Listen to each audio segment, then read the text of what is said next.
Now it's connected. So if we go back here,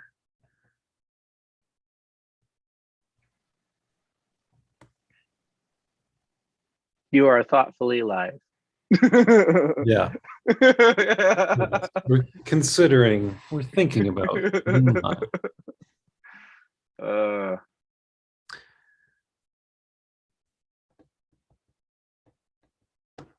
so why would it be that it is having this type of 38, 40-second stall out? I think it's the internet here in this hotel. Okay. But we're not having any trouble with our Zoom call itself. Yeah, I There's know. no lag or anything. So that doesn't make, I don't get that. And YouTube says it's an excellent connection, so it's getting a good stream From from something. us. Yeah. Oh, there it goes. After a minute, we have something. So yeah, that's the process. Okay. So in a regular context, I guess this is where a church pastor is going to be saying, because I'm setting this up right now. What kind of confidence on a Sabbath morning do I have that it will be not in an update or something? Yeah. I think that's a case where, like I said the other day, this restreaming is still kind of alpha. Mm-hmm. So we're wanting it to be tested Mm-hmm. in focus group. Let's measure the lag here. So I'm gonna at 10, I'm gonna put my finger over the lens. How long does it take? There, about 7 second delay 7. Yeah. to go from Zoom to Jetstream to YouTube. That's not bad at all. No, not in the slightest. But it doesn't like the stream's current bit rate. You know, it could have, when I put my thumb over it, suddenly it had very low detail. Ah. Didn't have anything to encode because it was all black. Mm-hmm. So the bit rate dropped because H.264 is super efficient that way. All right. So, I guess we'll want to try this a little bit later in the way that is on the dashboard, because we can't go back in as regular users. So what I will do, I see where the codes and the keys are. I will try it once my YouTube goes live in a day and see what happens then. But yeah, these are the kinds of things I'm thinking about, that we don't want to get to our first launch and be saying, well, actually, it's not working right now. So, but it is good to know you can use Zoom as your encoder. So you don't have to ditch your Zoom audience or anything like that. You can do exactly what you were doing before. It just now goes everywhere via Jetstream. Mm-hmm. Cool. All right. So looking here in terms of creating documentation, I talked with you about Zach. I have not really talked with him yet. So what he is very good at is breaking down into easily understood steps. From a layperson's perspective, he's been doing this for his church members to do stuff online. So I am thinking I would like to have him just do a recording of him going through the process of how it works, so that people are aware of that. And then we can see what we think of it. And if it looks good, it could be a tutorial. And because he goes step by step, we could also send it out to the Philippines and just have them turn it into a document from there. Oh, okay. Because I was talking with Phil about that, and he says, well, we could pay someone here, or if we already had the video, they could just go and turn it into text for us and make the necessary stuff. They can't come up with the steps, but they can Okay. document them. Well, that's an idea.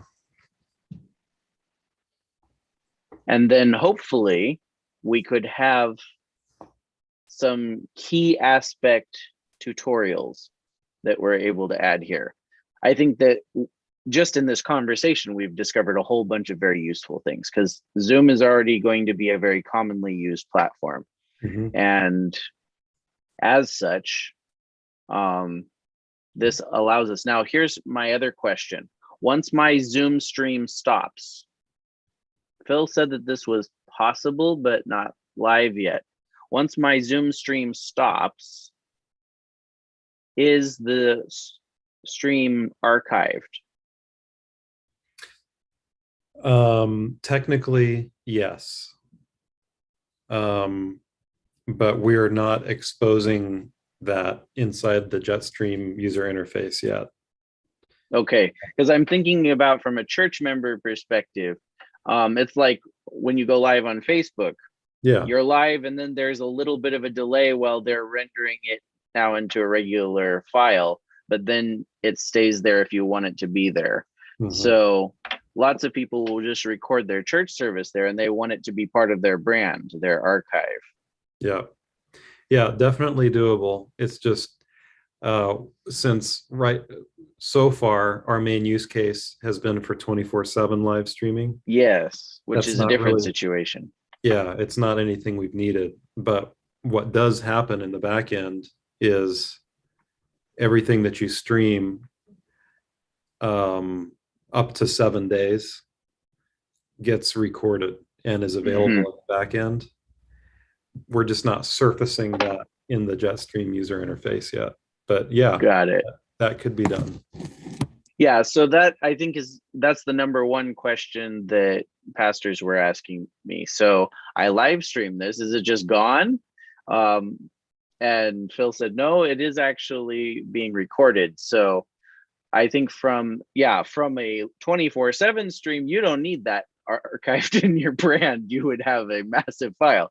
But when you are doing a start to stop event, that is a specific unique aspect that you want to have captured for your church.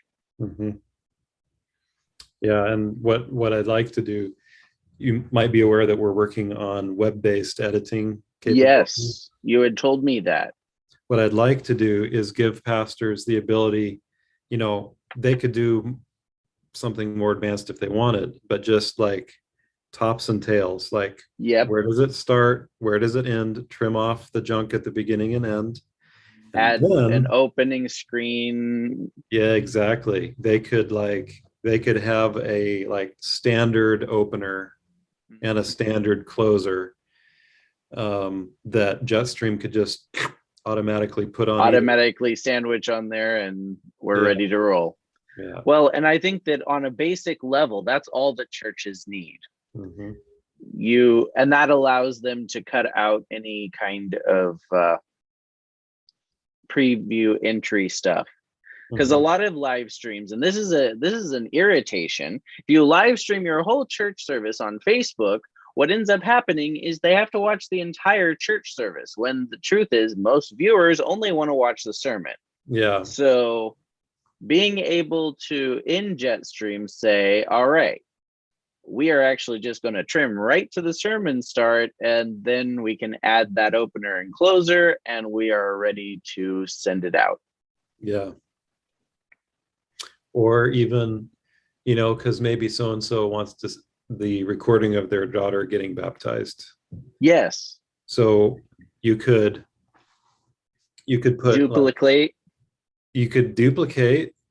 That might be a way to do it. Or you could also put like chapter markers where the baptism is and where the sermon is. But that gets more more complicated. Yeah. Well, and the truth is baptisms, baby dedications, all of those things, people want to have it. So that gets shared. All right. So I think that this is good. I wanted to kind of figure out here, in terms of goals, we had talked about how the full-time position that's supposed to work on documentation and training and all of this stuff that isn't filled right now. So Zach is currently pastoring, but he's coming back to seminary, and he would be able to work even starting now in a more limited 5 to 10 hours a week type deal to do stuff here. How soon? I'm going to pitch it to him, but this is how I started with Phil, really. He invited me to work with the Jim Nix TV episode while I was still pastoring. So I just worked around and made it work. Okay. But I didn't start going to the 20 hours a week and stuff until it was back at seminary here. So I think that we could start on, especially an entry level area, beginning to engage in that way. And then it could continue to develop as time goes on. Yeah, I'd be happy to explore that. All right. Well, I will pitch that idea to him then. I know that they're already thinking about, well, what kinds of jobs are we going to get when we're back at seminary and all of this kind of stuff. And Zach actually said, it'd be wonderful if I could work for Hope Channel. Oh, yeah. And I'm like, well, I suppose. All right. Cool. Well, I will connect with him here and see what his thought process is. What if kind that's of all right with you. What kind of skills does your sister have? What does she do? My sister is probably one of the most winsome presenters in female terms that you will get. She's not really a techie, but yeah, I would say that of the people that it's almost instantly easy to like, she's in the top 2% of the population. I got that impression, yeah. I talked to her just briefly while I was showing Zach how to, get the live stream set up. And I thought, wow. Yeah, and she spoke so highly of you too. I just thought it was neat. I hope that my children, the siblings of each other will grow up to be so close knit. Close knit, yeah. So, what if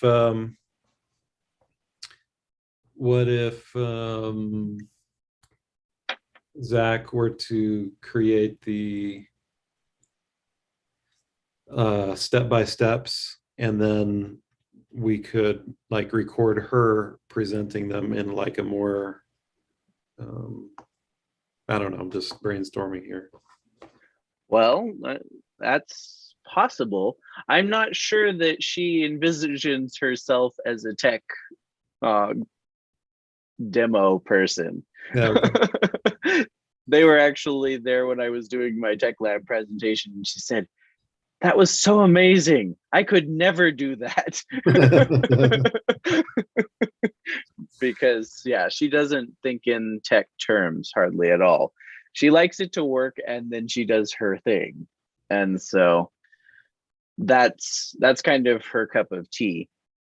But Zach definitely could be.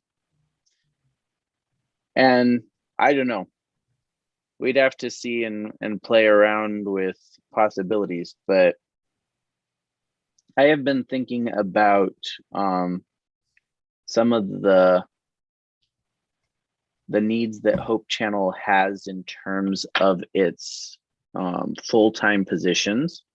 Mm. And I think that in the absence of those full-time positions, they could be supplemented by part-time taking pieces of that. Because otherwise, people like you and Phil and a few others end up trying to grab more and more of the slack as it's busy running out the door here. Yeah. And it's something that may possibly be able to be parceled out, at least in a temporary context, for making some of those pieces work. Yeah.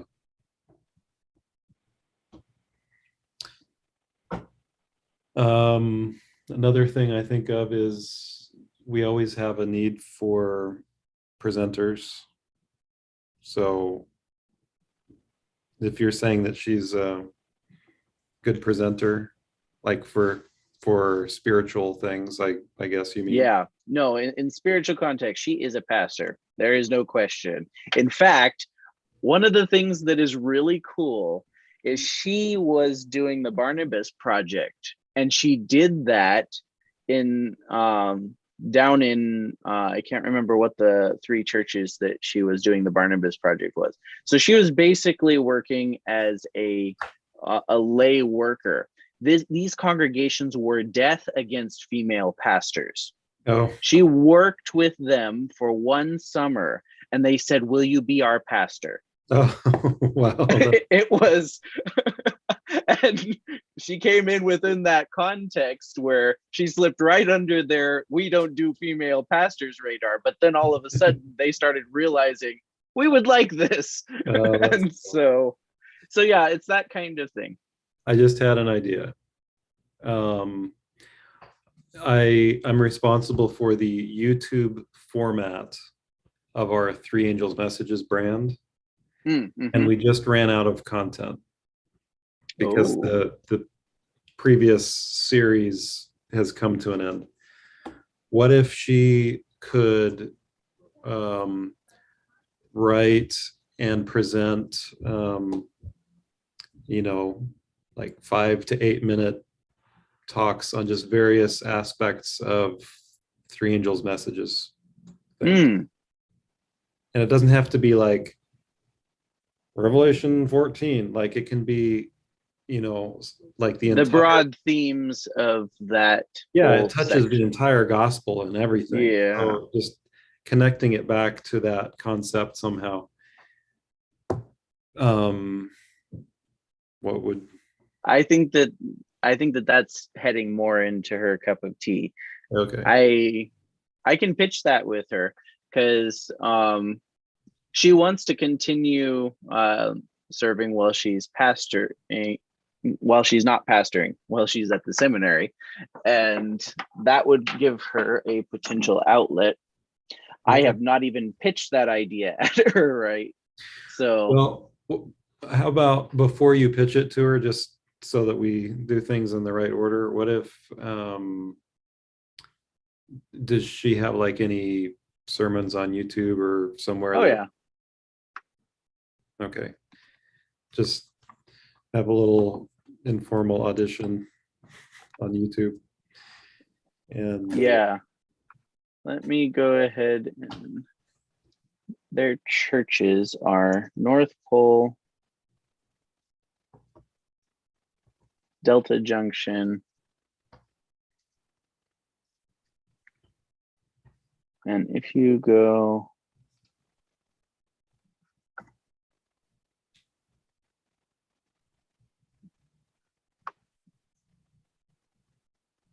to YouTube,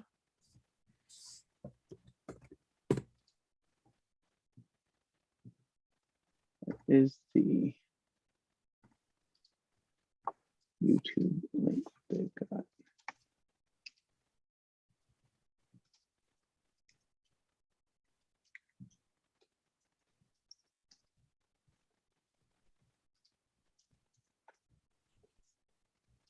There we go.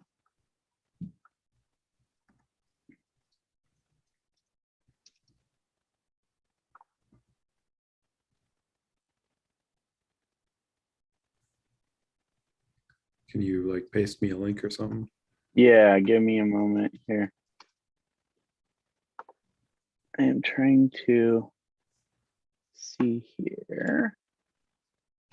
Let me text them and see.